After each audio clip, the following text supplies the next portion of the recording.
So the truck couldn't climb the bridge going to Ikomu, and in that course now it was reversing.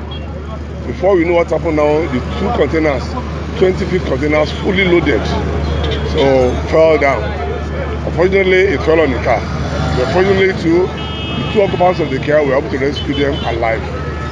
So they are not still now receiving treatment.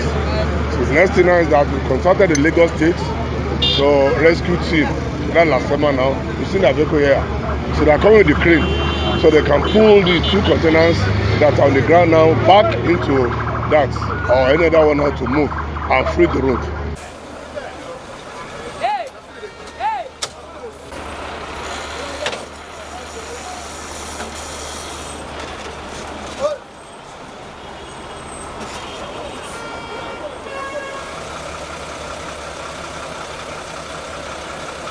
As with the car where the container drop on top, as the boys come gather the car, steal many things. They open the boot, they carry the man's shoes, in bags, in battery.